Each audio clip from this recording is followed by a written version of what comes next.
I think if you were to put yourself in a managerial role, I think that would No, really stifle your creativity, your desire to do it, no. like all those things. So you mentioned earlier, should I just hire? And I would say, yeah, if you're at the point where, like, if you're at the point where you know, hey, look, I could put out 2 times as much if I had somebody managing the day to day, then that's exactly what you should do. And then find the person that is self-started and believes in your mission and all those things. Yeah, and that's one of the early business, like the pieces of business advice that I give photographers is what happens is when photography transfers from a hobby over to potentially a career, to a job, you get so excited to actually be making money that you want to hold on to that money. You're Yeah. like, thank God I finally have this, rather than reinvesting into your business. And so I think the reason I was able to get a pretty stable, strong business off the ground so quickly is because as soon as I had money, I put it back into things I didn't like to do. Yeah. So, whether it's hiring a retoucher, maybe it was to make me more efficient, or it was someone to do my bookkeeping and accounting because I was so terrible at it. Or, I mean, you name it. I wasn't trying to hoard my money saying, thank God I finally have it. It's like, if I put it back in, I'll have more later. Oh, and I'll be a heck of a lot happier.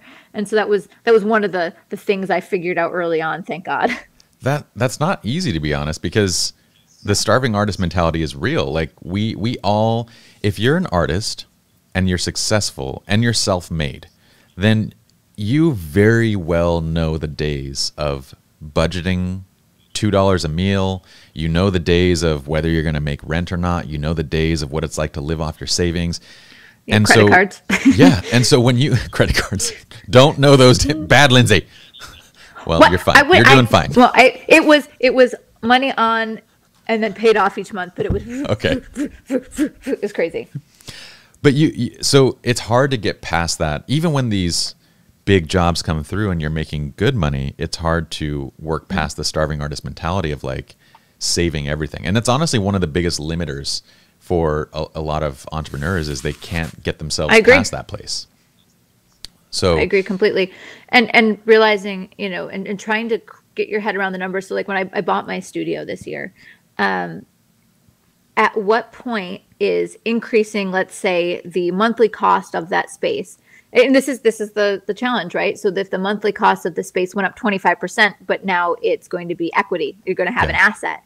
Is it worth it? Or is that jump an overburdening overhead that is going to stifle you because you won't be able to make decisions without worrying about this fee you have to pay? Like, for sure. Yeah.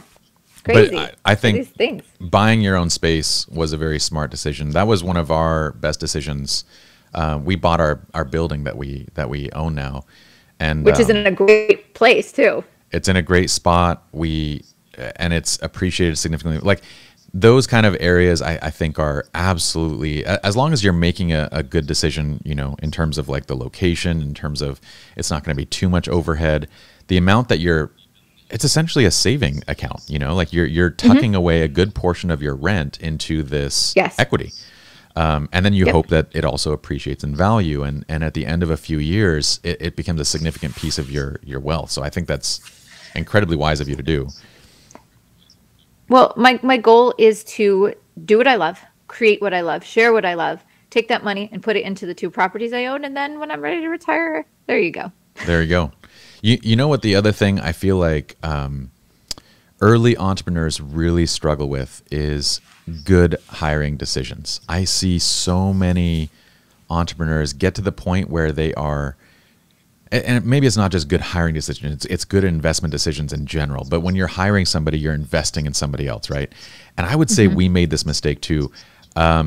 Our early mistakes included hiring people that were unqualified, paying them too much, and then letting them stay too long. So you want to bring on friends, you want to help these people out. But in so many cases, it was like, and I see people all around me making the same mistakes. I have a friend that hired an employee who is completely unqualified. Honestly, I feel like it was too soon. The person is unqualified, and now he has this burden of like paying her each month. And I'm like, I don't think she's doing. And then when I found out how much she's getting paid, I was like, man, That's a lot, dude. That's a qualified person stepping into that role that takes on everything. Totally.